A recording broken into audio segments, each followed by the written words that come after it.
Jean, a massive welcome to the Lead on Purpose podcast. Thank you, James, and thanks for all you're doing with this podcast. Oh, I'm so glad to connect with you. You're such an incredible human. You're continuing to do incredible things around the world. And I want to spend today diving into your amazing book and the work that you do at Unite, and also what got you to this point. But just to get the ball rolling, so to speak, when you think of leadership, what comes to mind? Yeah, I think, James, we often mistakenly think both of leadership and purpose almost as a solo endeavor, when in reality, some of the best leaders I've ever seen, some of the most successful people, it's not about their skills or their experience, it's about their ability to partner. So I almost feel like we need to redefine partnership I almost think we need to redefine leadership to be more about partnership, about collective, because I think the best leaders also have what I guess I would call shared humility or informed confidence, where they realize that they don't have all the skills, they don't have all the experience, they need others to help work with them to fill those gaps. And so they go out and find those others. And they also lead from a point of service rather than control. And also, I would say some of the very, very best leaders are the ones that also use their voice to stand up for unacceptable issues. So they don't just sit back and watch what's happening. They stand and they leaned into it if there's something unacceptable happening. And I think what I've seen work brilliantly is when you get an amazing collective of leaders together, they kind of each take turns in that leadership role based on where their strengths are. And, if a collective of leaders sets the right kind of intoxicating purpose, the right set of incredible virtues, and also then just almost gets out of the way. I mean, we call our leadership the CTR, which is basically stands for clearing the runways. And so that we are there really to clear the runways for the great people that work in the Virgin Unite team. Wow, I love that. CTR, clearing the runways. That's really powerful. Yeah, it's been amazing. And it puts you in a different frame of mind when you're working with your team, of thinking about, okay, it's not my job to do their job. It's my job to figure out what are the barriers they're facing? What are the things stopping them from doing their jobs? And how can we help break down those barriers so that they can fly and deliver and really have meaningful, purposeful work? That's so powerful. And when I think of a collective of leaders, doing incredible things. I came across this maybe about 5, 6, 7 years ago, the elders, and I started to understand who the elders were and what it was all about. So please tell me about your role with the elders and your experiences of being around the elders. Yeah, and I just feel so honored and privileged to have worked with them now, coming on 18 years. And this was an idea that my boss, Richard Branson, and Peter Gabriel, the musician, had. And they came together and they went to Nelson Mandela and his amazing wife, Graça, who decided that they would found the elders, which is a group of leaders really that came together to work on behalf of humanity with no other agenda, humanity and the planet. And so they do things like work behind the scenes on conflict resolution. They stand up for unacceptable issues like ending child marriage, or climate justice, or helping stop nuclear threat, or helping look at how we can address pandemics in a fair way globally for everyone. And so it started 18 years ago. And when we first started it, James, we thought that each elder would probably give like maybe a day or two of their time per year. But what's been beautiful is to see the friendships form in this group. And there's usually somewhere between 12 to 15 elders. And in the beginning, it was people like obviously Nelson Mandela and Graça, but also Archbishop Tutu and Kofi Annan and President Carter. And Mary Robinson is the incredible chair now. And we have people like President Santos from Colombia, President Zedillo from Mexico, Ban Ki-moon, who was the former Secretary General of the UN. And it's just this extraordinary collective of friends who work together and in pairs to really stand up against unacceptable issues. And I feel so blessed to have had the chance to work with them. It's amazing. Yeah, the work that they've done. And as you say, it's often in the background, it's silent. It's just, they're not trying to shout from the rooftops. It's really incredible what they've achieved. It's phenomenal. Yeah, and that's the beauty of all of them. They completely changed my life, because I remember remember when I first started helping incubate them, because Virgin Unite, the not-for-profit of the Virgin Group, we helped to incubate the elders with a whole group of extraordinary partners and then spin it out to become independent, so it has no other biases. But I remember sitting at the feet of these extraordinary leaders, and many of them were my heroes in life. So I was trying to figure out how they became who they were in the world. And what became very clear very quickly is that they were who they were because of the incredible relationships they had shaped and nurtured around themselves, whether it was with each other, whether it was with their friends, their family, the other people they worked with. They were who they were because of those partnerships. And they had that humility to understand that they needed each other. They needed each other to really deliver.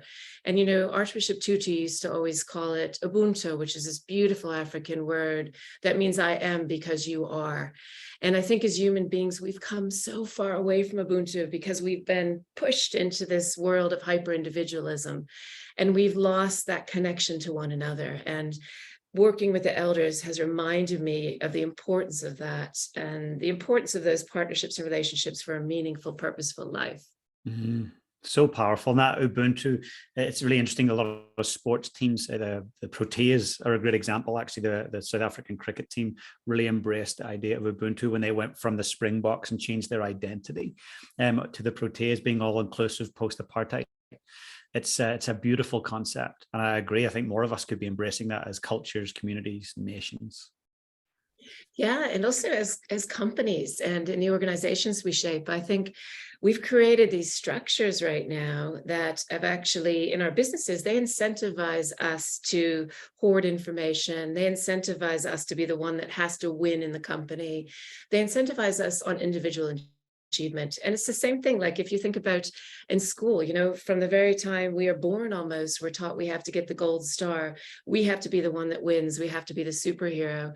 And I can remember, I spent much of my life in corporate America. And I remember my first very well-intentioned boss gave me 2 books when I first started. The first one was The Art of War, on how to survive in corporate America. And the second one, just in case I didn't make it in the war that was corporate America, was The Joy of Cooking. So that I had this second path to become Betty Crocker if I didn't make it in corporate America. And this kind of set me on this trajectory that I was determined I was going to prove as a female that I could break through many glass ceilings and not have to use weapons of mass destruction or learn how to cook. But I found, James, that the higher I got up, the more I felt less and less myself and more alone.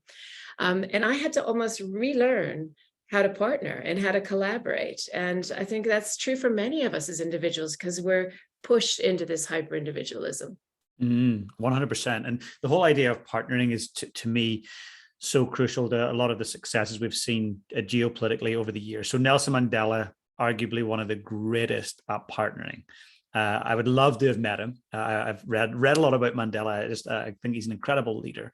But I think the partnerships that he formed pre-Robben Island, on Robben Island, towards the end of his tenure, just before he got out, and then when he got out, the partnerships he formed really transformed the nation. And when I think of my own little country of Northern Ireland, he had a massive impact in our political scene there as well. So let's talk a little bit about partnering and what that means to you. What's the definition from your end when you think of partnering? Yeah, I mean, for me, partnering is the path to a meaningful, purposeful life. And it is the richness that comes when 2 people or multiple people come together with often radically different skill sets to achieve something that's way bigger than themselves. And to me, that's the kind of ultimate definition of a successful partnership. And, you talk about Mandela. I think one of the things he was beautiful at is he was very consistent, no matter who he was standing in front of and speaking to. B, he kind of always had in the back of his mind, he had millions of partners because he always spoke on behalf of people at a village level. So he always lifted their voices rather than coming from a place of self-interest. It was always about the people at the village level. So he had millions of partners constantly traveling with him. But see, I think one of the things that was just so beautiful about him, which is something I think particularly living in America right now, is he had this ability to put himself in relationships that were uncomfortable. He had the ability to go out and find partners that unsettled him, but he knew if they came together, they could achieve something much, much, much greater. And I think, you know, one of the things that I find right now, particularly in America, is we've lost that ability to disagree without being disagreeable. And he had mastered that, the ability to hold the space of respect, even though we had very different opinions, and still work together to achieve an extraordinary outcome. And I think that's one of the things that's missing from our ability in the world right now to partner. I think that's one of the reasons why we stop from partnering sometimes, is we don't want to feel uncomfortable. We don't want to be in a position where we have to listen to someone else's opinion that may be radically different to ours. And therein, we're losing out tremendously because we're not seeing things from different perspectives and thinking of third way solutions that may be way better than ours. Yeah, so powerful. And I've got a little 6-year-old boy, Finn, and I think about, you know, what are the lessons and the values I want to impart with that little rascal of mine. And, you know, partnering, I think, is so important, and him learning to work with others and through others. So how do you think we can start this idea and concept of really healthy partnering at a young age, right with our kids? Yeah, and this is a question I posed to myself and one of the most important things actually is what you're doing right now is parenting and partnering with your children and their growth. But I posed this question to myself when I watched the elders, was how do we build these deep connections in our own lives that are going to make us the very best possible version of ourselves and allow us to have impact, positive impact on others? And so what I did some 15 years ago, because I knew I didn't have the answer to that question. So I sat at the feet of 65 of some of the world's greatest partnerships, all kinds, friends, romantic, business, family partnerships. And what was super beautiful is what I started to see almost immediately from the time I started to interview these partnerships was these beautiful patterns emerge. And they were consistent no matter what type of partnership they were. And within this group, they had about 1,500 years of partnership experience, which is way greater than mine. So this wisdom is really theirs, but we created out of their wisdom. We coded all the transcripts, and I used to drive my husband crazy because he'd come home and I had all these things all over the walls. But what we created are these 6 degrees of connection that were really clear. It was, you know, in your partnerships, having that something bigger, that intoxicating purpose.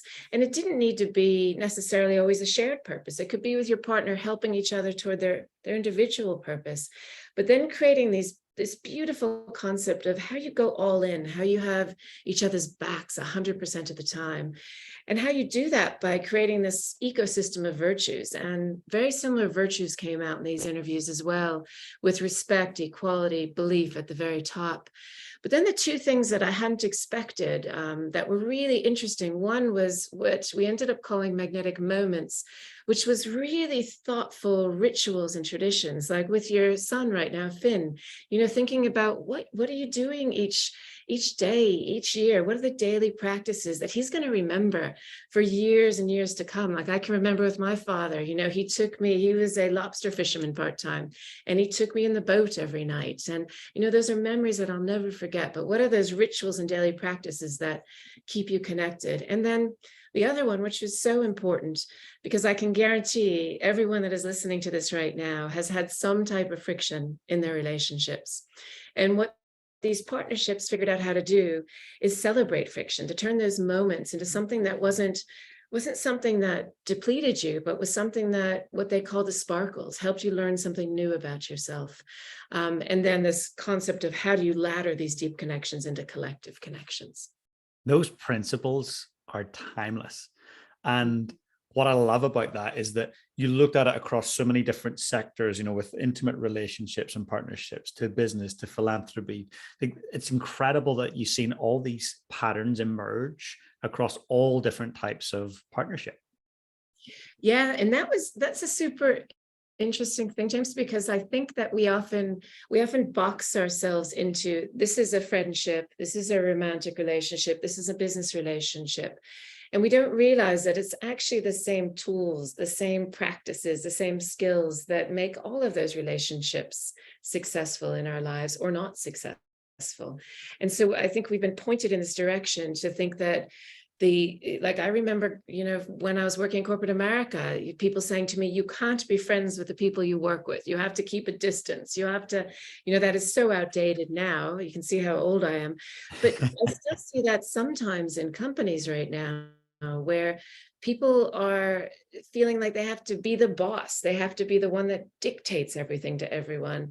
When the real richness comes when you allow yourself to build those deep connections with the people that you work with, no matter where they sit in the organization. And that's where you're going to learn, it's like a mirror to yourself as well on what you're doing right and what you're doing wrong. And a lot of the times it's my teammates that are the ones that show me what I'm doing very wrong and that can have that honest discussion with me rather than my peers or someone that's my boss. I love it. And in terms of your experience there at Virgin, so you're at Virgin Unite and you run the Virgin Unite ship right now. But where did your Virgin experience begin? Yeah, so I spent much of the first 18 years of my career helping build and start up mobile phone companies in different countries. So I was actually in Australia working for a company called Optus, a telecommunications company. And then I left because I wanted to work for the National Parks and Wildlife. So I was working for the National Parks and Wildlife, and I got a call from Virgin saying, would you come and help us start up a mobile phone company? So I did that for a few years. And then I happened, Richard Branson, my boss now, was on my board in Australia. And I happened to be in a car. He never came to any board meetings, by the way. I can't remember. Why not? Sitting in a board meeting, not once. So I love it. He hated board meetings. But I did. I was traveling in with him once and I overheard him in the car saying, oh, I'm trying to think about how I can do more from an impact perspective and thinking of creating a foundation.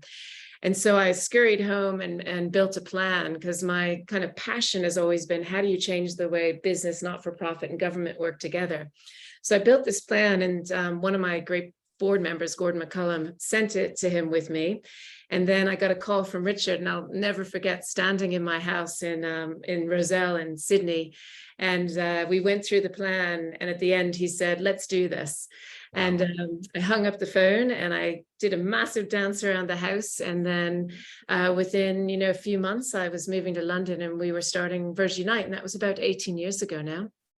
That is so inspiring. Now, not everyone would have heard that conversation of him saying, I want to make more of an impact. And they would have went and been inspired to take action. Where did that come from? What led you to be that person who hears something, the spark lights, and you just take action? Yeah, I think, James, by that time, I had such a fire in my belly because I had, during my career, kind of taken what I would call disruptive detours. And so when I was working for a telco company in America, I left and became a domestic Peace Corps volunteer in something called Vista, working with homeless teens in Chicago. And I remember working with these young folks and firstly, just being outraged that thousands of young people were living homeless on the streets, like as young as 13 years old. Wow. But B, thinking, my God, how broken our systems are, government, business, not-for-profit, that we're letting all these children fall through the cracks. So that was kind of the start of my obsession with how do we fix the way we approach problems in the world. And then I remember in South Africa, we were there building a mobile phone company and we launched prepaid services. We were one of the first prepaid companies in 1995. And I remember our sales, we made our annual sales target in 1 month. And I remember going into the townships and seeing all this like unbelievable brilliance of entrepreneurship. People were selling phones out of trailers. They were selling phones out of briefcases or selling calls out of briefcases because of the prepaid tool. And so both of those things have put a fire in my belly thinking, okay, business has some solutions to how we lift people out of poverty. We're not doing this right as government, not-for-profits, and businesses, and we're seeing all these social issues repeat all around the world. So how do we all come together? So by the time I overheard Richard talking about wanting to start a foundation in the car, my belly was so on fire about how we change those systems that I couldn't not do it, if that makes sense. I went home and I was like, I have to. This is like the thing that I live for and dream about every day. And for the last 18 years, I've got up every morning with that fire in my belly still. And I just, again, feel so blessed that I did go home and build that plan. So anyone that's watching right now, eavesdropping is fantastic. You learn a lot from it. So don't miss those moments. But B, when you hear something that lights your soul on fire, just do it. Just take the chance. And the worst thing can happen is that it doesn't happen, but then you try again. It's incredible. And just to think, I guess, for a moment about Richard, what is it like to have someone like that as your boss or your mentor, and imagine a friend as well? Like, what impact does he have on your mindset and the way that you operate in your world? Yeah. And firstly, I just want to say a big thanks to him because he had belief in me back then, 22 years ago when I came into his mobile phone company, but 18 years ago. And he really trusted me to get this thing off the ground. And I will forever be thankful for that. And so again, anyone that's listening right now, that's in a position where they can help lift someone. Think about it and think about how you can do that every day in your careers. And he's been an amazing boss and partner to me over the years. And, some of the things I've learned from him, I'll never forget. The first thing I learned from him was when we first launched Virgin Mobile in Australia. I was marketing director at the time we launched. And so we had him there to help us do the launch. And so we were sitting in this big boardroom after the launch, waiting for him to come into the room, and he never showed up. And so we were like, where did he go? What happened to him? And so then we eventually found him sitting in the customer service team with a headset on, listening to customer calls and talking to the customer service reps. And then eventually he came into the room with us and he had a list of 10 things that we had done wrong, that we needed to fix. And they were informed by the customers and by our customer service reps. So the first lesson I learned very quickly was how to deeply listen and listen to the right people, not just the ones that we think we should be listening to. And probably a second thing I learned from him in my life is just to go big. People joke because we're both people that say yes all the time now. And I definitely learned that from him, and that nothing's impossible. And you need to make sure that you take those opportunities and those moments. And don't listen to the word no. Think about, okay, is there a better way that we can get around this? Is there an entrepreneurial lens that we can put on this? And I think thirdly, probably one of the biggest things he's taught me is the importance of joy. And I can remember, James, when I first started working for Richard, I'd come from corporate America. And besides my little stint with the National Parks and Wildlife and Neon Street, and I thought, to be productive, you have to start at, 8 a.m. in the morning and go all the way through to the evening and be productive every minute. And I remember the first gathering we did, he just took my little agenda and ripped it up into pieces. And he said, no way. He said, we're going to work from 9 a.m. to noon, but then we're going to play the rest of the day. And, I learned that lesson from him right away, that the richness and the depth of connection happens in those moments of play and connection with people. And it was one of the most important lessons that I learned. It's funny, as soon as you said that, I had this feeling inside me, like, I want more of that. I want more play in life. Business can sometimes get very serious and sometimes, very almost stale, but to have play involved in business, it makes it so much richer. Yeah, I think I agree with you right now. I think the world is lacking in joy and play and lightness and love. And we don't think of those things often associated with business, but I can tell you from my experience over the last 22 years, having those things weave throughout makes people way more productive because they love work then. They want to come in every day. They feel part of something that's bringing them life and joy rather than feeling part of, like a number on a spreadsheet. And that joy and holding that space for joy. Now, that doesn't mean that people aren't accountable and they don't have to deliver, but it means you can do it with a sense of happiness and a sense of loving what you do rather than dreading coming in on a Monday morning. Yeah, there's nothing worse. I think we've all been in positions where Sunday evening or afternoon, we're starting to feel that anxious belly. Yeah. And I mean, you must just love what you do because you get to talk to so many different people and listen and learn from them. And I think it's finding those spots. Like, you've obviously found what you love in life. And I think that's another thing with people. They sometimes think they have to sit in this position because they need the job, they need the income, but creatively thinking about either in that role or figuring out something that's makes your heart sing, because, we spend 30% of our time at work. And right now, the latest Gallup poll shows that 79% of people at work are miserable or unhappy in their work. So that means that only 21% of us come into work happy. And so that's not only an obvious unhappiness and loss for 79% of the world's population, it's also a massive loss for the world. Because can you imagine if we flipped that upside down and 80% of people came into work that was purposeful, meaningful, joyful?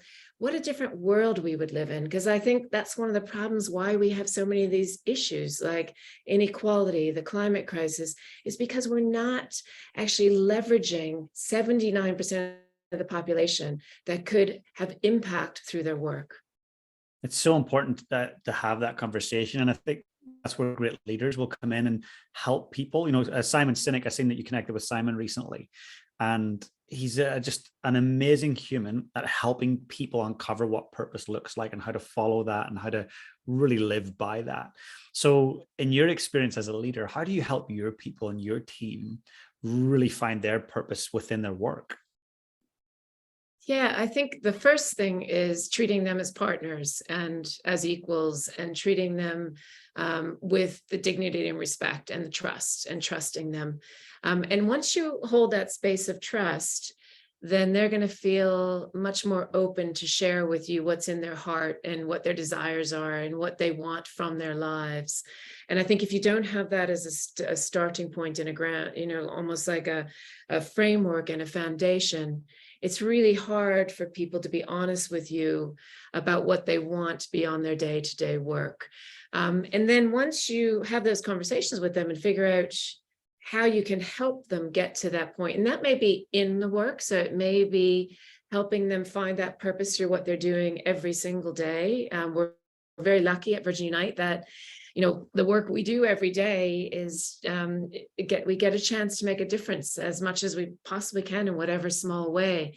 And so we're very fortunate that that's kind of embedded what we do, but you can do that in every single company. You can think about, maybe it's someone's purpose. Like my dad's purpose was to bring joy and opportunity into every person's life he connected with. So what is that for understanding and listening to what their purpose is, and then finding a pathway either within your company or helping them. For example, it may be that they want to do something more in their community. So is there a way you can help them carve out time? Like we had this amazing woman in our team who was from Ukraine when the war started. And so we helped her carve out time. So she wasn't working full time for a while so that she could step in, and she did amazing work volunteering on the ground in Ukraine. So I think it's being flexible and kind of understanding that that person is a human and a whole human rather than just the bit that you see at work, and figuring out how you build around that. And I can guarantee those people will then be even more committed to what your purpose is as an organization. And I think the last thing that I've found really clearly in these interviews that I did is really communicating that intoxicating purpose in a beautiful way that people want to run behind. And, we saw that with Mandela, with ending apartheid. We saw that with the community that protected the ozone layer, or the community that ended smallpox in India. And we see that in our companies. If you, like when we were building the elders, we were all we had such a strong belief. We were so deeply into it. And we, just wanted to run into work to make sure that we got this thing into the world. So I think it's thinking about how you communicate and how you shape those purposes as well. And I've never heard anyone use that word, that intoxicating vision. To me, that's just so compelling and exciting. So at Virgin Unite, what is that intoxicating vision that really inspires you and your team? What are you working towards? Yeah, so our intoxicating purpose is really to never our intoxicating purpose is to never accept the unacceptable and to make sure that we're changing unacceptable issues and systems for good. And we wanted to have a broad, intoxicating purpose like that because we're not about the what, we're about the how. So we're about how we entrepreneurially tackle systemic issues. So that means that one day we may be working on an unacceptable issue, like in America, it's atrocious that we still have the death penalty. So how do we end the death penalty in America? The next day, it may be that we're fighting for helping protect the planet. So it's not about one particular issue, it's about how we do that and stand up against the unacceptable. So that's our broad, intoxicating purpose. And then for each project, we have a very clear purpose on what we want to bring into the world. Like, for example, we recently had the really good fortune to work with Caribbean political leaders because they wanted to make the Caribbean the world's first beacon for a climate smart zone. And that's an intoxicating purpose. How do you get business, government, not-for-profits behind working towards making the Caribbean a climate smart zone, which is, again, something that just drove everyone to want to get behind that. Absolutely. And tell me for a moment, what is a climate smart zone? So the beautiful thing is, and this all started after that horrible, you remember that horrible Hurricane Irma, that just smashed the Caribbean. And I remember, even though Richard's home was completely obliterated, the first thing he did was go to Washington, sit at the feet of the Caribbean leaders and say, how can we help? What can we do to support you? Because this is the first of many of what's going to happen in the future. And so what the Caribbean leaders came up with is this vision where they looked at, okay, how can we actually move our countries to renewable energy? How can we start building natural coastal, like mangroves, like reefs, to protect our islands? How can we be the first ones to look at how we can make sure that solar is prevalent, to make sure that we are working towards solar, towards wind energy, rather than depending, because right now the Caribbean actually mainly imports fossil fuels. So how can we move more rapidly towards those things in the world right now? And so they've come together. And also, how can we clean up the pollution that's in our oceans? How can we make sure that the oceans are still rich with sea life, rich with reefs, that will also be helpful for us from a tourism perspective, but will keep our people fed? How can we look towards sustainable agriculture? So it's looking at absolutely everything across daily life and across how they run their economies to figure out how they can do it that's clean, that's green, that's going to be much healthier for their people with less pollution. That's seriously fascinating. And I think, a small nation like New Zealand, where we're based, we could do with a little bit of that thinking. And also when I think of the beautiful South Pacific Islands right beside us, they're facing some of those similar issues that the Caribbean countries are with climate change. So I certainly think what's happening there could be replicated down in this part of the world. And that's the beauty about island nations, is that an island nation could do something incredibly powerful and then scale it and be a beacon for the world. And I know your incredible government in New Zealand, I know they worked with this incredible group of scientists, Johan Rockström, on the planetary boundaries model. And actually, the New Zealand government helped embed that planetary boundaries, which looks at not just climate change, but also looks at biodiversity loss, land use, fertilizer runoff. And they embedded that in some of the work that they're doing as a government. So they were one of the first governments to do that. Yeah, so critical and needs to be led from the front, 100%. Yeah. Now, governance, I'd love to ask you a little bit about governance, because I know you sit across many boards and you're an advisor to many, many great organizations. So how important is it in selecting a great board of advisors for your organization? I think it's one of the most fundamentally important things that you need to get right.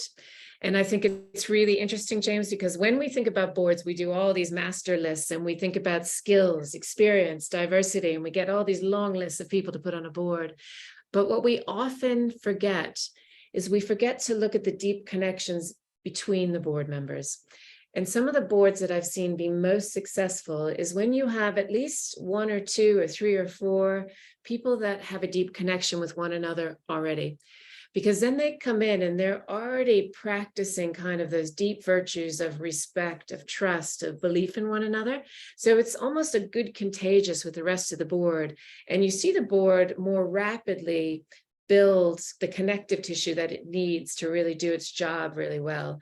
And we saw that with the elders, because you had Archbishop Tutu, Kofi Annan, Nelson Mandela, President Carter, who all had these deep connections before they formed the elders board.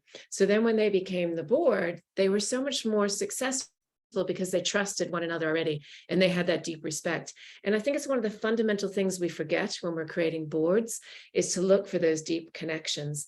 And then obviously from a governance perspective, you do need to make sure that you have the right mix of diversity so that you're not getting into groupthink on a board that I've seen happen so many times, and that you have people on that board that are going to challenge that thinking and stand up and really be morally courageous, and get that right mix of skills where you have people that understand the finance side, the legal side, so that you're getting that strong advice.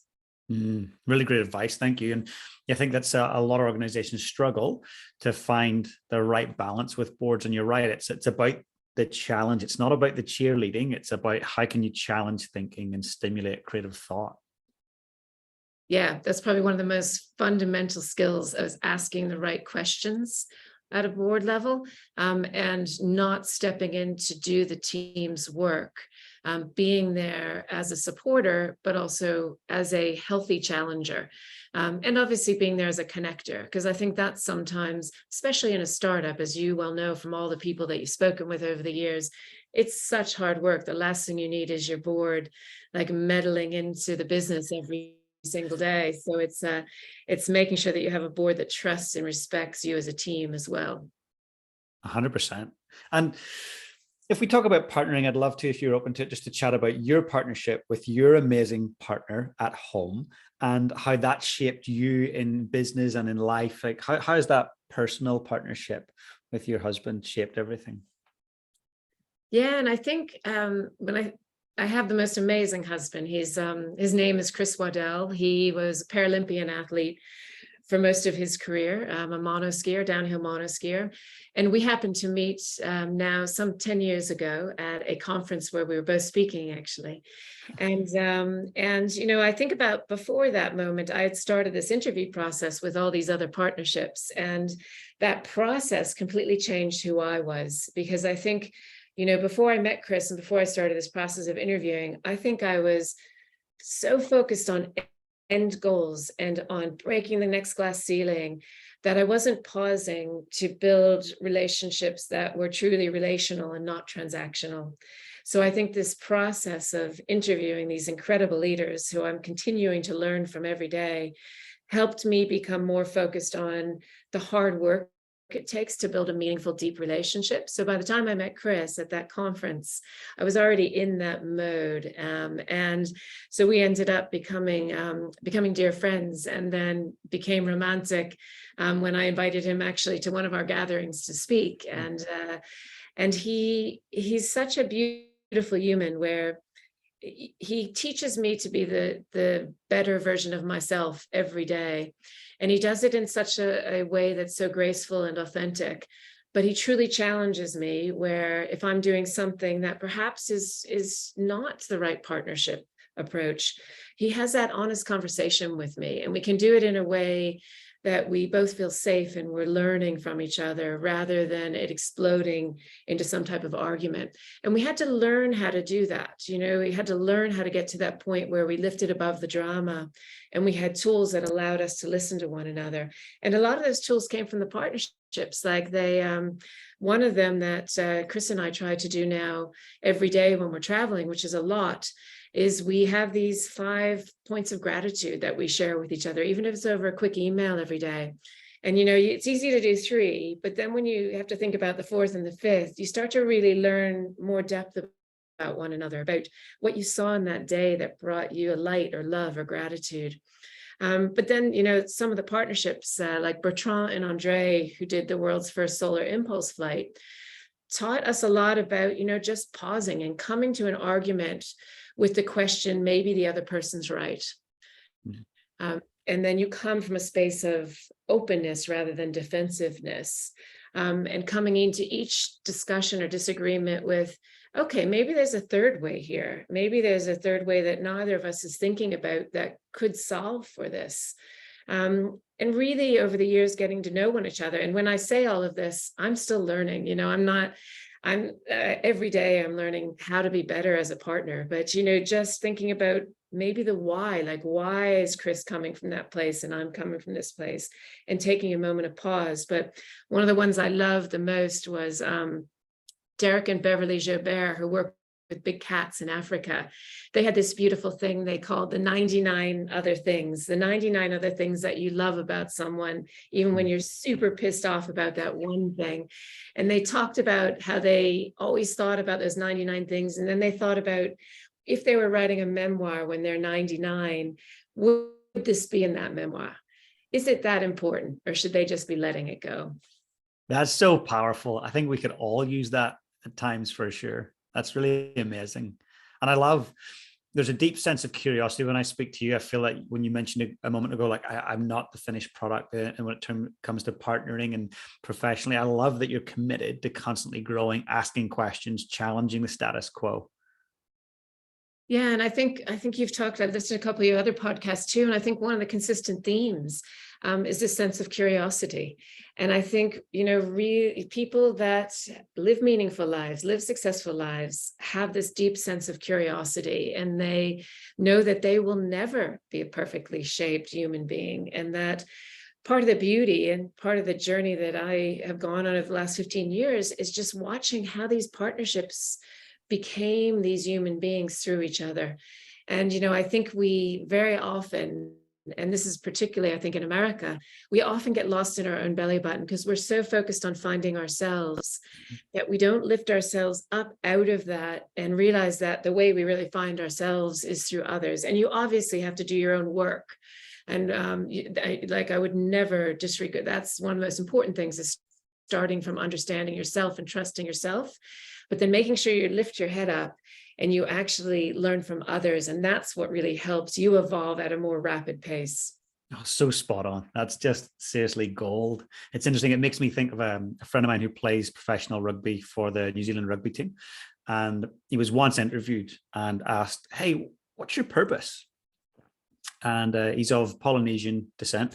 And he said, what do you mean, what's my purpose? Well, what's your personal purpose? I've never thought of that. And the reporter was like, you must have, you're an All Black. You play the national team. He's like, no. He's like, my purpose is to figure out how I serve my tribe, my family, my community, and in this case, my team. Whatever I do, it's got to help lift the team up, their well-being, their outcomes. And so I think it's very interesting that in America, in the Western world of New Zealand, Australia, the UK, often this idea of personal purpose is really put up on a pedestal. But actually, when we go back and we look at where we came from, it was all about collective purpose and what we can do to help each other survive and our own well-being. It's such an important point, James, because I think we've lost that thread of wisdom that flows through most Indigenous cultures, where it is all about the community. It's all about how I serve not just other people, but also the planets. And, I also really believe that we've lost that partnership with the planet. We've turned it into one of extraction. And I also feel strongly that when we lose the wonder around us, we lose the wonder within us. And we're killing that wonder, the planetary wonder, and we're also killing the human wonder through this fear and division. Again, very, very prevalent in the United States right now. And so I think the other thing we can learn from Indigenous leaders is that connection with the planet and Mother Nature. And I remember I had the beautiful opportunity to travel with this amazing woman, Jane Vadavalu, who runs Children's Ground in Australia, up to Alice Springs to sleep out in this uniquely Australian invention that's a cross between a sleeping bag and a tent called a swag. And I remember sleeping under the stars, and there was all these Aboriginal female elders sleeping around me. And I remember listening to their conversation all night, and they were just laughing and crying and talking about their lives and their community. And then when I reflected on it, not one time did they use the word I, not one time all night. They just used the word we. And I think we have been so pushed. And, people ask me all the time, like, what is one of the fundamental reasons why we're in this mess as human beings? I really believe that a big part of it is because we have pushed ourselves into hyper-individualism. And now we need to figure out how we extract ourselves into that and how we become hyper-connected again. And your point, that story was just beautiful about the rugby player, because I think it is all about going back to Indigenous wisdom as well and listening and learning from their millions of years of wisdom. You're absolutely right. And it was interesting, another personal experience. We moved house just a few weekends ago, and we don't often go to the rubbish tip. Often we put our rubbish in our bins, it gets collected, it gets taken away. But we had moved house, so we're kind of looking, what do we need to get rid of? What are we not using? And we went to this rubbish tip, and both Caroline and I looked at each other in shock, and we both felt a little disgusted. And in fact, I think one of us said, this is disgusting what we do as humans. The amount of just rubbish that was getting thrown away. And it might have only been used for a year or at most 3 years, and we just consume, and it is a very personal focus. We buy things, we collect things, we hoard things. And I think there's an opportunity here. And I always say where there's a problem, there's always an opportunity. There's an opportunity for a big shift. And it takes great leaders like yourself and Unite and Richard Branson to really change people's mindsets around what it means to interact as humans.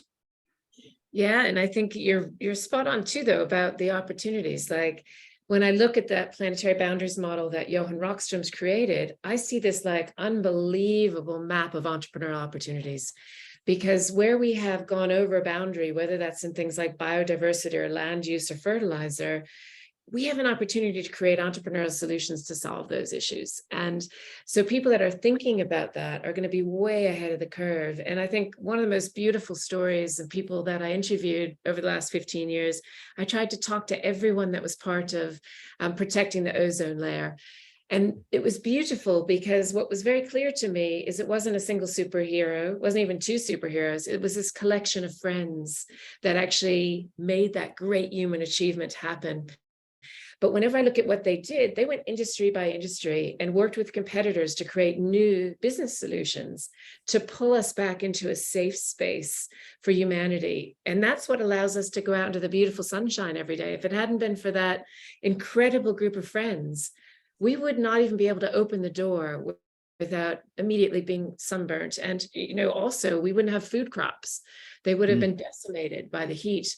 So we wouldn't have been able, it would have crushed humanity. But it was this incredible collection of friends that discovered there was a problem and then worked together to make it happen. And they did it so humbly that I've spoken to thousands of people over the last year, and I talk about this story, and only 2 people have ever been able to name anyone that was part of that collective. And those 2 people were actually both in Australia this week. But it's this incredible story of collective human achievement, and we don't celebrate it because we're so focused on that superhero myth. You're right. And that's that Disney has a lot of good things, but Disney has a lot to answer to as well. I love it. So in terms of the book, I'm going to make sure and put in the link on the show notes here for people to go and buy the book. I know that every listener listening right now will be thinking, I want to partner better for myself, for my community, my company, for the planet. So I'll make sure and put that in the show notes, and people can go ahead over to Amazon and get a copy for themselves. And if any companies are listening, it might be great. It's coming up to Christmas. Get all of your staff members a copy as well. That would be fantastic. But just from your own perspective, I'd love to ask you, if we were to fast forward into the future, and it's your last day here on Earth, and you knew it was your last day, and a very young person in your family was to come up to you and say, hey, Jean, how can I lead my life on purpose? What advice would you have for them? I'd say the number one thing is be really careful about who you surround yourself with and who you invest your time in. really thoughtfully think about the relationships and the deep connections that you nurture in your life, and really make sure that you do the hard work and you take the time to build those deep connections that will make you who you are in this world. And they will also be the ones that actually give you that path to purpose in your life. And find that thing that lights your belly on fire and just keep on going, running towards it. And don't think it has to be a perfect, perfectly articulated everything purpose, because it's something that should evolve in your life and grow in your life. But go for it with everything that you have. It's so beautiful. Thank you. I know there'll be many listeners taking note of that right now. And so it's very helpful to get insights to someone like you, who I truly feel that you're in your dharma. And I guess I mean by, like, you're in flow, like you're doing what you do and you love doing what you do and you make a difference doing it. Monday mornings, it's like high five, let's go. I can just get that sense. Yeah, no, I feel so fortunate every day when I wake up, and you can feel you're in your dharma as well, that you love what you're doing. And so, yeah, it's been an honor to be here in this conversation today. Well, thank you so much for taking the time. And I look forward to crossing paths in person at some point in the future. Yeah, that would be absolutely lovely. Well, thank you so much, Jean. Thanks, James. Hey guys, if you enjoyed the content today, please smash that subscribe button below. And if you want to become part of my community, I've got an amazing free Facebook group. Please come and join us. The link is in the description below. And also, if you've got any questions about today's session, I'd love to know. Just comment below and I'll be sure to get back to you guys. Have the most amazing day.